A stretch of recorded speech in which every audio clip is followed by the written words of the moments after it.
Have you ever felt an emotion hit so fast that it hijacked your body before you even understood what was happening? 1 second you were okay, or at least functioning, and the next, your chest tightens, your breath shortens, your heart starts racing. And suddenly, you're not choosing anymore. It feels like something else has taken over. That moment right there, that's where most people lose themselves. And it doesn't begin loudly. There's no warning siren, no clear announcement. It starts quietly, inside the body. A pressure behind the ribs, a knot in the stomach, a warmth spreading up the neck into the face. Your thoughts begin to move faster and they lose clarity. They loop, they sharpen, they narrow.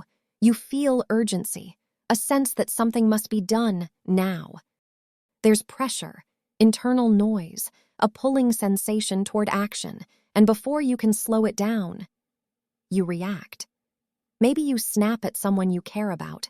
Maybe you shut down and disappear. Maybe you say something sharp, defensive, or final, and the moment passes. The emotion fades. And what's left behind is confusion, regret. A familiar question emerges. Why did I do that? I knew better. That wasn't who I wanted to be. Here's what DBT teaches us. Big emotions are not failure. They are not proof that you're broken or immature or out of control. Big emotions are just signals. They are information. And when emotions rise too fast, they flood the system. Your nervous system interprets intensity as danger. Your survival brain takes the lead. And your thinking mind, the part that reasons, reflects, and considers consequences, goes offline. This state has a name. DBT calls it emotion mind. Emotion mind is fast, it's intense, it's convincing, it speaks in absolutes, and often sounds like this: always, never, now, or else. Emotion mind is protective and it's trying to keep you safe. Let's slow this down. Imagine your emotions as a wave, not a tsunami, not a disaster, just a wave. At first it's small, barely noticeable, a subtle shift in the body. A faint tightening, a slight change in breath, then something triggers it, a tone of voice that feels dismissive, a look that reminds you of another time, a memory you didn't invite, a thought that lands deeper than expected. And the wave begins to rise, before you analyze it, before you name it, before you decide anything. Your body reacts. Your heart beats faster, your shoulders lift, your jaw tightens, your breath becomes shallow. Quick, this is not weakness. This is biology. Your nervous system is doing exactly what it evolved to do. And when the wave rises too high, too fast, it crashes. And in that crash, you lose access to choice. You don't respond. You react. DBT doesn't ask you to eliminate emotions. It doesn't teach you to be calm all the time. It teaches you how to ride the wave, how to stay with the emotion without being pulled under by it. The first skill is awareness.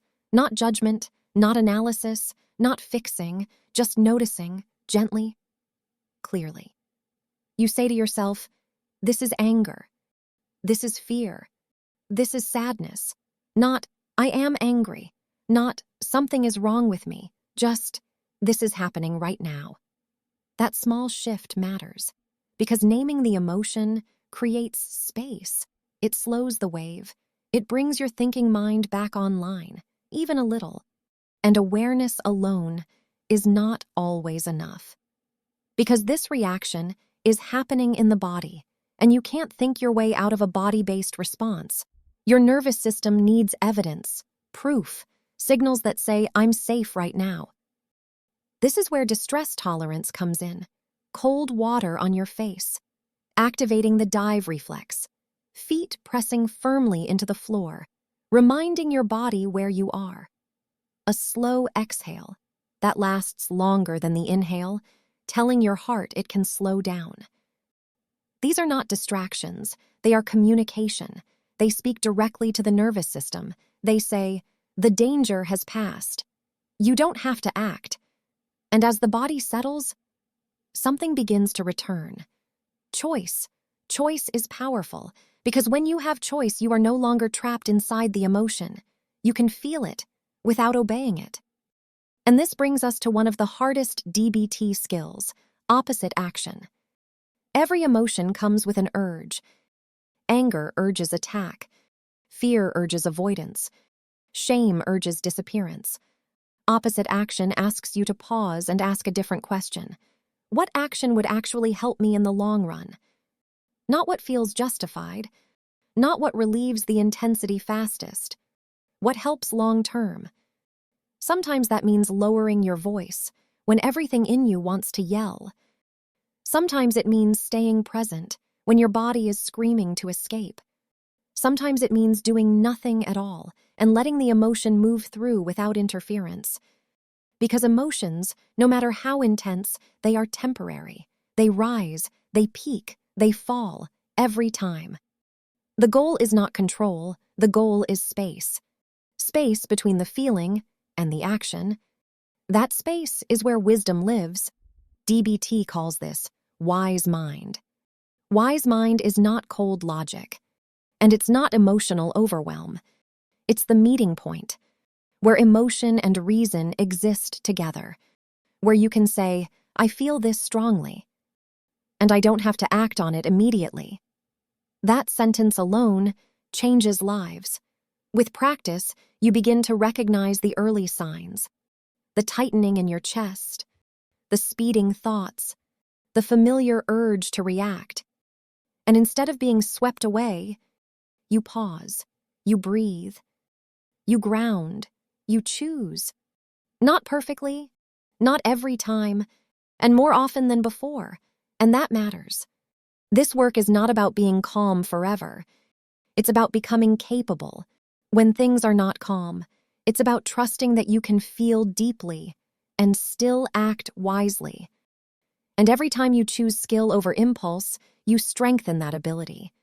This isn't mastery, it's practice, and practice is enough. Because each time you ride the wave, instead of being consumed by it, you're building something new. That's DBT, and this is practice. If you found value in these tools, leave a like and share this video to spread the word.